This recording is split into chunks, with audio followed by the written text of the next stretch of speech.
Hey everyone, it's Anime Reaper coming at you with another What If Naruto Found Out About Uzumaki Clan at a Young Age, Part 8. This fanfiction was written by Dreener. If you like this what if and want more like it, please like and subscribe to my channel and don't forget to check the description and leave a comment down below. Without further ado, let's get started.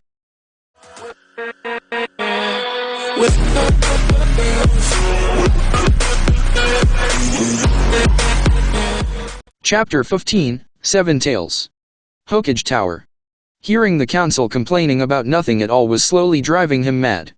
He couldn't understand why he was even here. Why was he needed?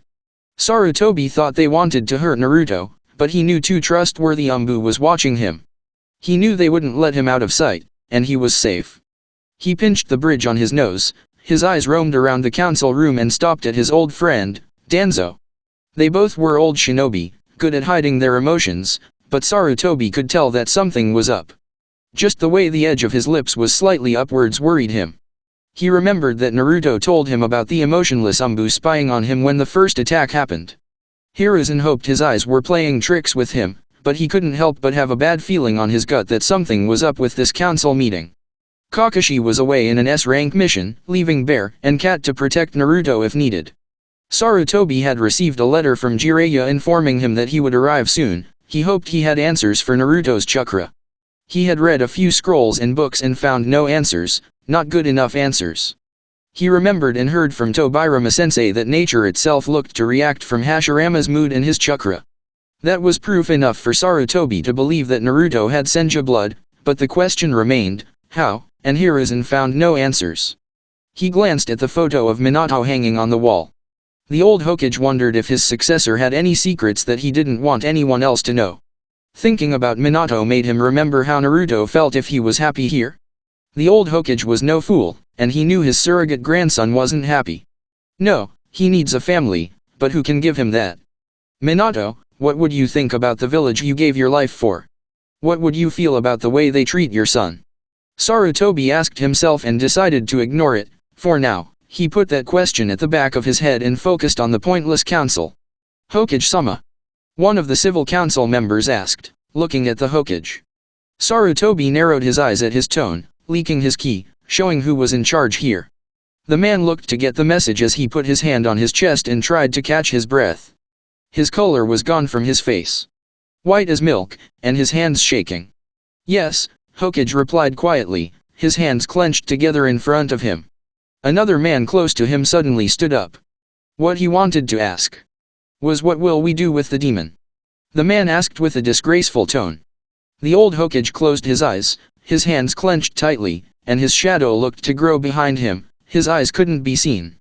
Next time you refer to Naruto like that, will be the last time you talk, Hokage promised. The air became cold for everyone in the room. Even Danzo was sweating slightly from his forehead.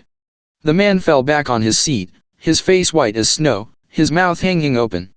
The old Hokage glanced at everyone around the council room to see if anyone wanted to sleep. The silence grew in the room. Sarutobi moved away from his pipe and decided to move to the next topic. Anything else? He asked, wanting to end this pointless meeting. A few moments of silence followed, and even the clan heads started looking at the civil council. One of them moved his elbow to one close to him.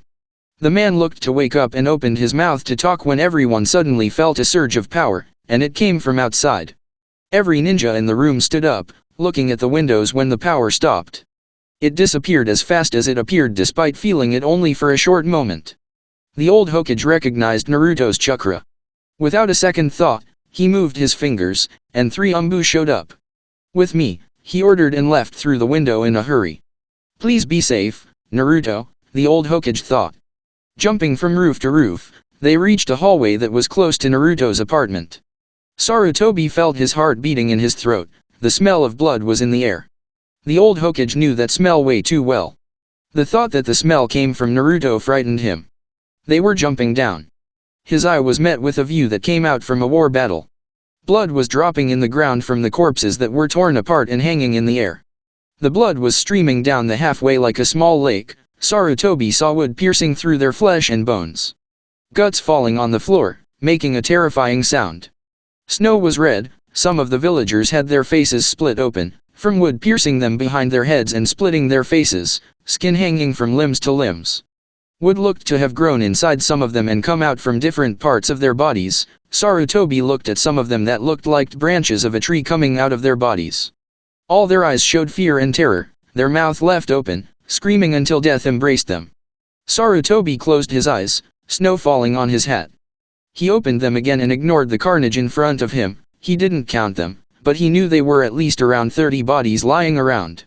Slowly moving to the end of the hallway, he was met with even brutal sight. Naruto lying on the ground, covered everywhere in blood. Without thinking twice, he rushed at the young boy, touching his neck and looking at his chest still moving up and down made him sigh in relief. The old Hokage moved him in his hands, his little body like a glass that could easily break. Guilty and sadness filled his heart. He had failed Minato, he had failed Jiraiya, the second and first Hokage, but most importantly, he failed Naruto. Hiruzen screamed, and they kneeled in front of him. He turned to them, still holding the little boy in his hands. "Send him to hospital. If they give you crap, arrest them and send them to Ibiki," he ordered. Quickly grabbing Naruto, they moved away, leaving him alone in his guilty. The old Hokage looked down at the snow covered in blood. A part of a body fell in the ground, but Sarutobi didn't bother to look who it was. His eyes slowly looked up, looking at the trees that had grown. They made the symbol of a spiral, the bodies still hanging, like tree decorations. He took a deep breath and decided to deal with whoever had organized this. Naruto. He felt his body floating in the space, his whole body feeling numb. Water covered his body lying on his back on the cold floor. The water almost reached his nose. His eyes opened beneath the water. Usually, he felt at peace around nature, but now, he felt cold. The water felt cold on his skin and clothes. The air itself felt cold. Naruto could feel Kurama's gaze looking down at him, and he could feel his sadness and worries. Why am I still here? To suffer?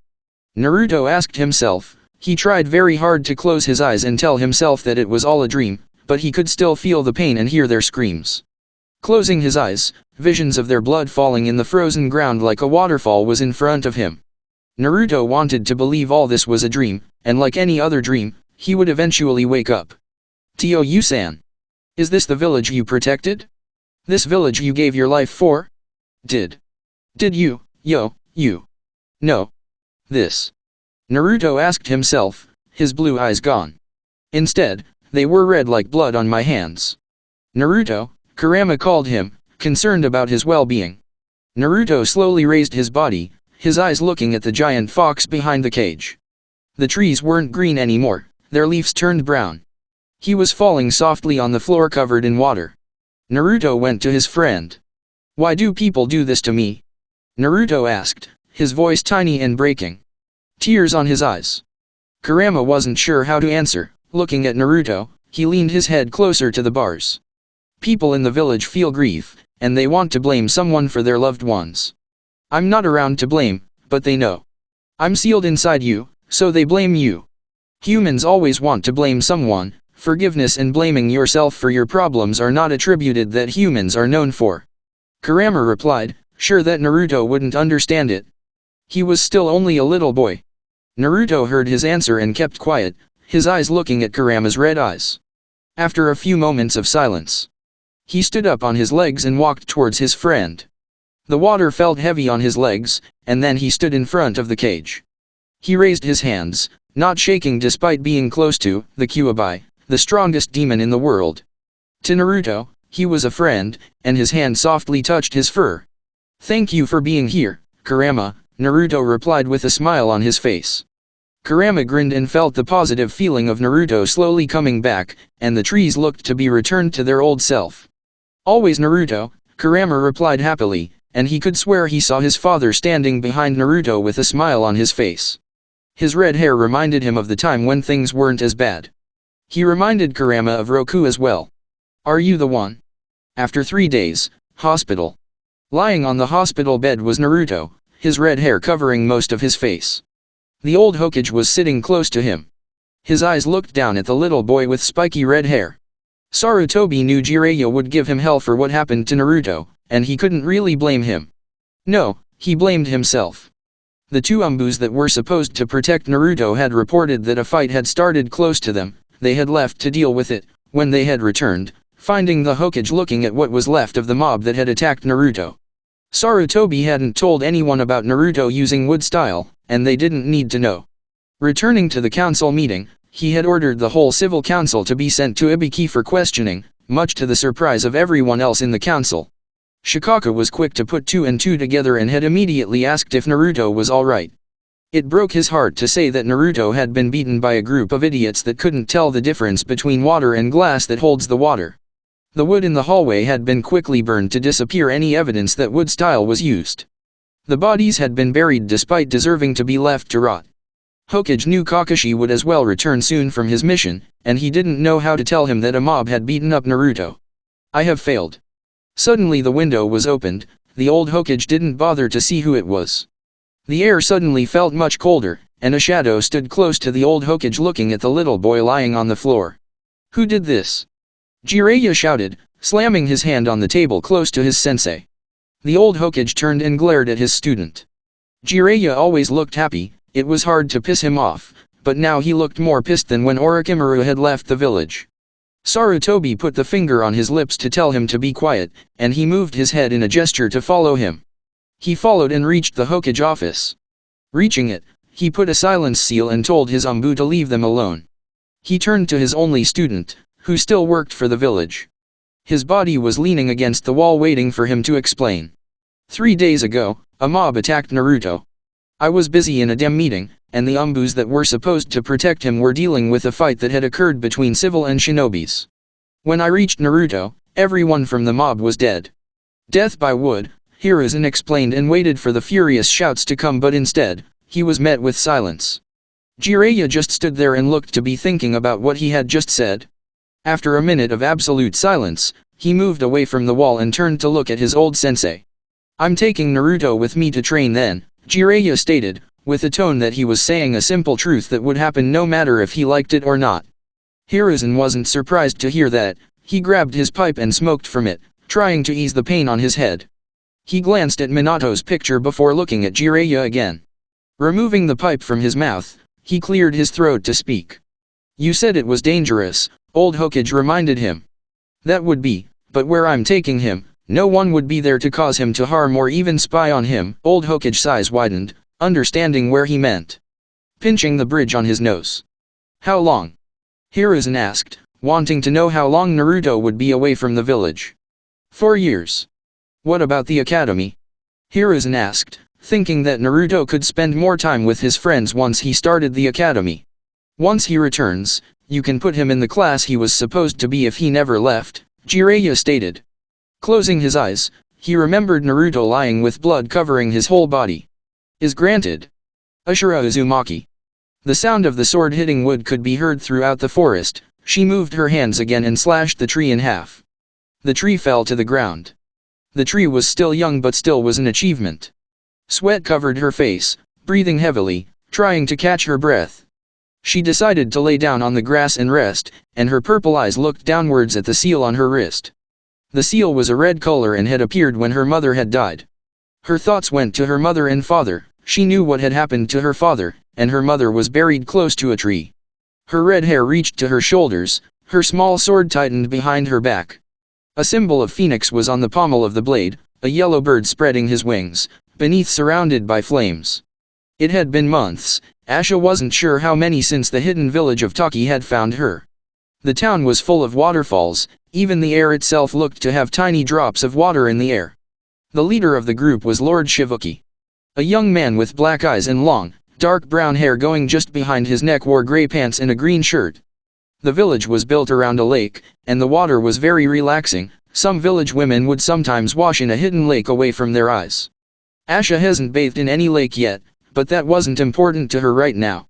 The leader had told her she could stay here as long as she wished. Ashira had eagerly accepted. She lived in a small house in the village, with only 2 rooms. The restroom and bedroom were in the same room. The toilet was in the second room. It wasn't the best house, but Asha didn't complain. She made sure to visit her mother's grave every day, tell her how she had been. The umbu that followed had disappeared. Their bodies were burned when they died, leaving no evidence of which village they were.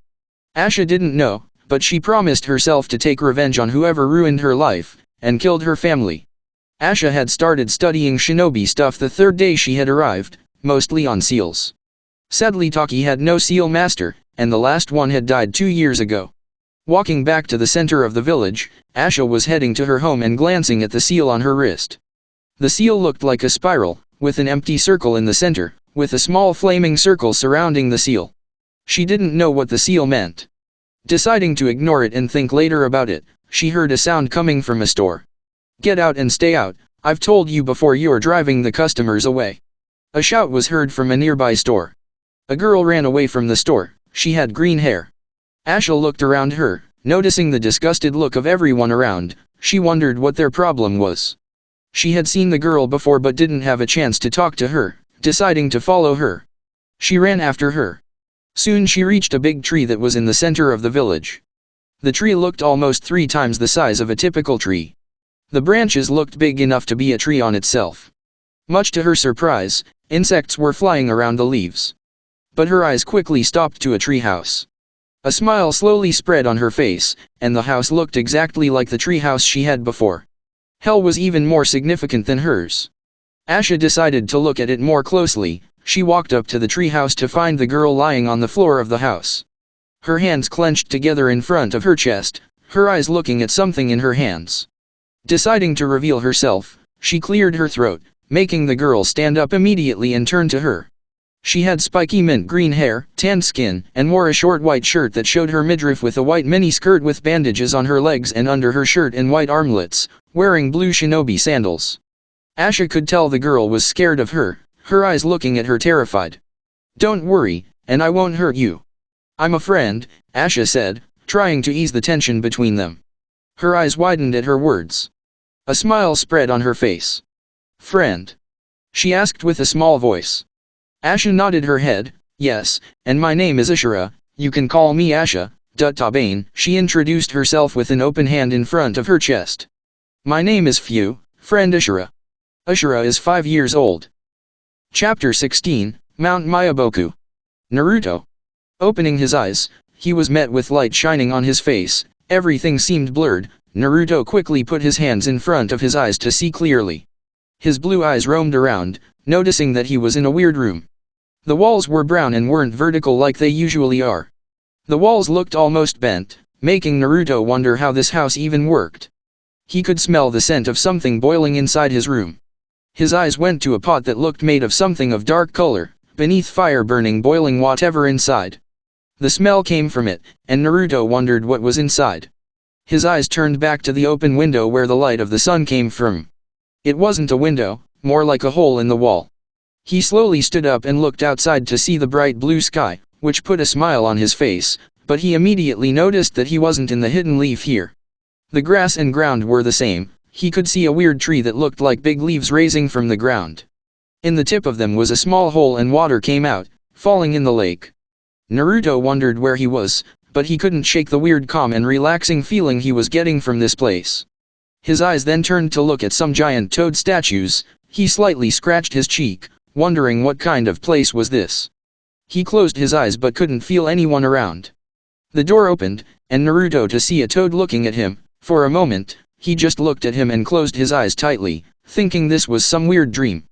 "You woke up, Naruto boy," the toad spoke, much to Naruto's surprise. His eyes widened. Talking with Kurama made the situation less weird, but still, he didn't know who was this toad. He noticed the toad was wearing tiny clothes. Finally finding his voice to talk, his blue eyes turned to look at the toad's yellow ones. "Who are you?" Naruto asked the toad. "Oh, Jiraiya boy hasn't talked about us. My name is Fukazaku," the toad introduced himself.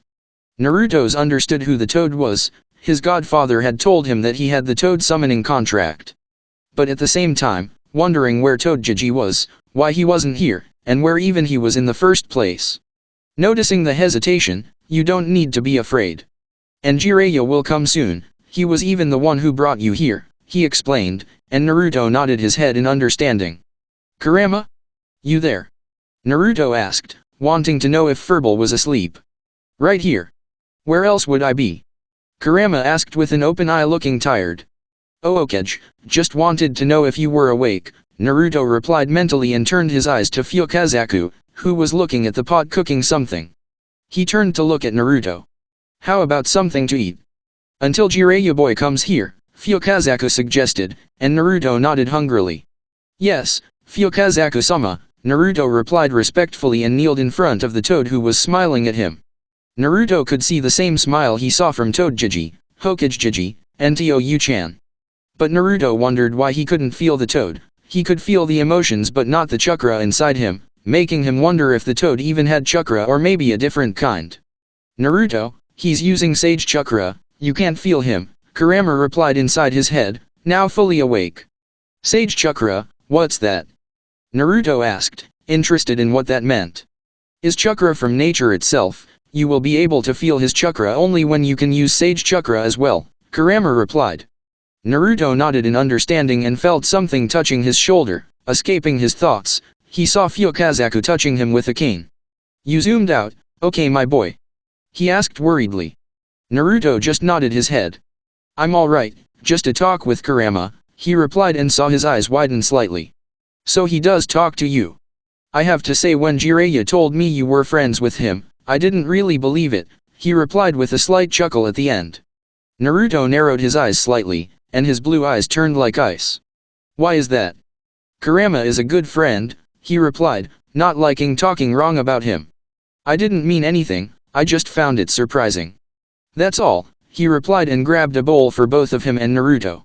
The redhead smiled at his response and saw Fukazaku fill the bowl for him and one for himself. He handed it to him. Naruto looked down to see that it was soup, with a small thing that looked like a sausage but more white than usual. There were a few fruits around. We don't usually eat this dish but I know you wouldn't like what we usually eat so Shima made it for you, he said and started eating the dish. Naruto wondered what was the usual dish but decided to eat for now before it got cold. While eating, Naruto couldn't help but remember the screams of the people he killed. The trees tearing them apart, he knew it wasn't his fault. He was protecting himself from stupid people but still couldn't help but feel guilty for what he did. Naruto felt like a huge weight was on his shoulders and was getting heavier each day. Naruto stopped eating and looked at his right hand. He still could feel it. Before the bad shinobi went to cut his throat, his right hand had touched the ground, and his chakra had gone to his right hand, and the trees grew and killed everyone nearby. Demon, you're a demon. You child of sin, why can't you just die? Die demon. Kill him. You took my family away. Naruto felt hot tears on his cheek. The hateful glares, the words, the hatred. Now the beating was too much for him. What has he done to deserve any of this? Naruto understood the village would never see him as anything but a demon who took away their family. Who killed them without mercy? Die. Just die demon. You killed my father. You heard the fourth is dead because of him. Your parents abandoned you demon. No, that's not true, they loved me, ha ha ha ha ha, who would ever love you, demon? Naruto he opened his eyes and turned to see his Toadjiji standing in front of the door leaning against the wall. More tears rolled down his cheek, and Naruto jumped like an arrow to him. He hugged him and cried his heart out. Jiraiya looked down at his grandson in all but blood, and it broke his heart to see him in pain. These were times when he wished that Minato had sealed Kyuubi to someone else. He knew it wouldn't be fair, it was selfish, and Minato had a big heart to do something like that, but looking at Naruto. I'm here my boy, just let it out, he said quietly and rubbed his red hair. Naruto kept crying for an hour against his chest. Kurama talked to him, trying to ease his pain. Naruto stopped and slowly looked up at his Toadjiji and opened his mouth to speak, and his mouth felt dry like a desert. He was happy to see him again. Naruto hoped he would stay longer with him and not leave him alone. I know what you want to say, and isn't your fault. What they did is on them, not you. Never you. Jiraiya started rubbing his hair with his right hand. That seemed to calm Naruto, who nodded his head. After minutes of silence, the redhead turned to look at Fukazaku again. Where am I? Naruto asked quietly. You're in Mount Myoboku, the place of the toads, Fukazaku said and walked towards the door. Naruto glanced at Toadjiji, and he gave him a reassuring nod. He made a small smile and followed him outside. Looking outside now, the place looked larger than inside the little house. Naruto could see a waterfall further away. The ground was covered with weird plants he had never seen before. Their pungent smell of blue and yellow flowers rode the air as he ran his fingers through them in wonder and marvelous. A genuine smile slowly spread on Naruto's face, looking at the beautiful sights in front of him. Jiraiya smiled, seeing his grandson happy. Fukazaku moved in front of Naruto, looking up at him. "Do you want to stay here, Naruto boy?" he asked. Naruto raised an eyebrow, not really understanding, and he thought he was supposed to stay in the Hidden Leaf Village. He knew the Toads had their contract with the Hidden Leaf Village, but still, and not to mention he was a Jinchuriki. Understanding the confusion in Naruto's face, Jiraiya put a hand on his shoulder, and Naruto turned to look at him. "Listen, Naruto, Hokage has permitted you to stay here for 4 years to train.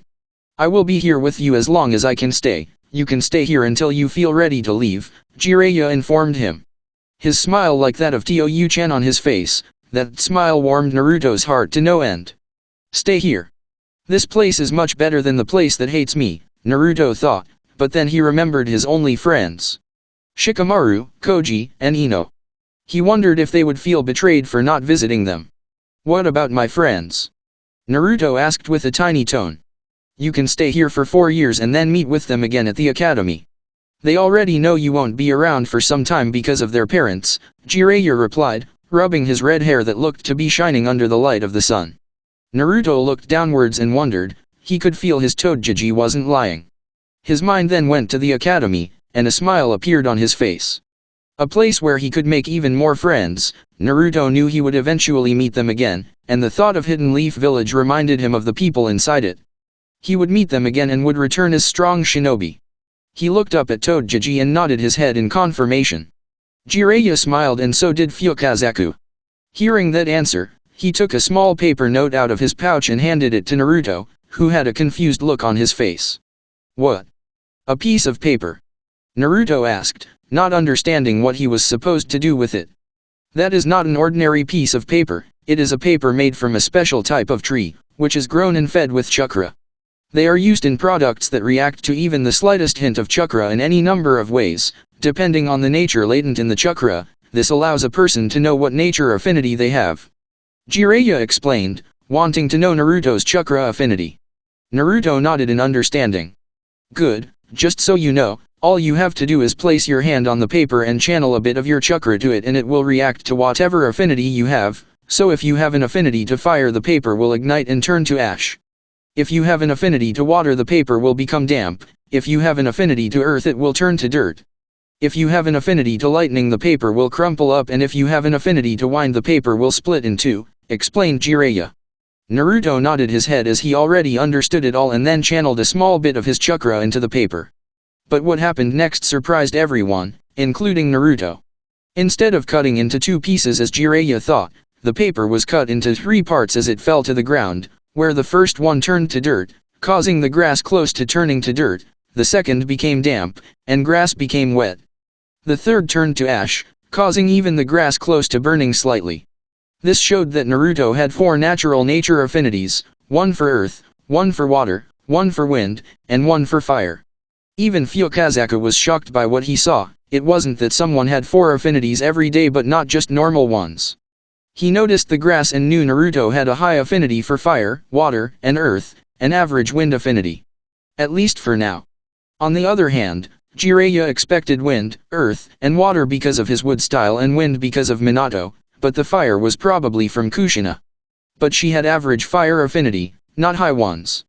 Naruto looked downwards at the grass and wondered. He was confused while Kurama inside was smirking from ear to ear. Naruto could feel his happiness and wonder, why? He was about to ask why when his Togeji talked to him. This is a surprise, but a welcome one. Now since you have 4 different affinities, we can start training you once you finish your chakra control training, Jiraiya stated, then put a hand on Naruto's shoulder. Naruto noticed and could feel the seriousness of his face. "Naruto, what you did to stop the mob was wood style, the ability of Hashirama Senju. While you're here you can train and talk about it with the toads, but when you return to the village, I want you to keep it a secret," Jiraiya stated with seriousness but at the same time wondering how he could get in contact with Tsunade. She will need to know about Naruto and probably reveal some secrets. Naruto nodded his head in understanding with a big bright smile on his face. Jiraiya smiled back and couldn't help but think about Minato. He wondered if he had secrets that no one knew about. Jiraiya didn't know and decided to keep it a secret for now. Well, Now let's take a walk around Naruto boy, Fukazaku-sama suggested, and Naruto followed him eagerly since he liked the place around. Jiraiya watched them walk ahead and wondered if Naruto still wanted to become Hokage or did he have any other dream. Jiraiya wasn't sure, but whatever it was, he would always have his support. Ashira Uzumaki. The girl named Fu introduced herself with a big smile on her face. To Asha, she looked normal and wondered why the village would hate her. Is this your house? Asha asked, pointing at the house and wanting to start a conversation. Fu smiled and nodded her head, but Asha could see a hint of sadness behind her eyes. Yes, Asha, this is my home. Lord Shivuki made it for me, is nice and quiet here, she replied smiling and turning her head to her left. Asha turned to where Fu was looking to see a waterfall a bit further away. It looked beautiful. Asha could hear the sound of the waterfall could be heard, the sound of water moving was calming her. Fu, what about your parents, where are they? Asha asked, but hoping she wouldn't receive the answer she thought she would. Fu's gaze lowered, and she looked at a fly close to her foot. My father died in a mission, and my mum she died too, yeah. Years ago, she answered, her voice breaking. Asha moved closer and put a hand on her shoulder. I understand, my mum and dad died protecting me. I miss them every day, Asha said quietly, trying to ease her pain. Fu's widened, and looked at her surprised, but kept quiet. After minutes of silence, Asha pulled away and decided to ask something that was bugging her. Fu, if you don't mind me asking, why did the villagers look at you like that? Ashira asked quietly. Fu felt a shiver of fear in her body. Her right hand touched the ring finger of her left hand. Her friend didn't know about her condition, and she was sure the moment she would reveal it, Asha would leave her alone as well. I hold the 7 tails, Kome, she replied and closed her eyes tightly, waiting for the shouts and the insults to come but heard nothing. Fu slowly opened her eyes to look at her right to see Asha still standing there with a raised eyebrow. So, what? She asked, still not understanding what the problem was. Ashira knew how the seal worked. And having something sealed inside you didn't make you the beast itself. Fu's eyes widened at her question, and she was sure she had heard her wrong. Yo, you mean you don't have problems with that? She asked fearfully, still afraid that Asha would look at her with the same hateful eyes. Ashira just shrugged her shoulders. That doesn't change anything, she was interrupted mid-sentence when Fu jumped and hugged her tightly and smiled from ear to ear. We are friends, she shouted happily. Asha smiled and hugged her back. Fu was crying tears of joy. Pulling away, Ashira caught her breath from her bear-like hug. Yes, we are friends, Data Bane, she replied, smiling and wondering if there was any Uzumaki around. She was sure there must be others from her clan, and she wasn't alone. Fu, would you like to train?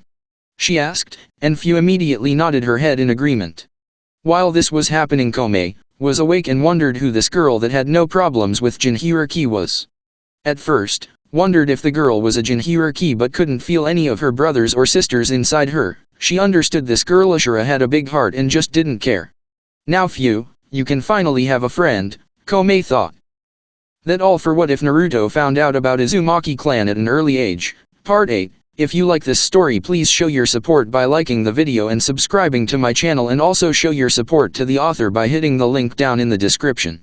Thanks for listening, and until next time.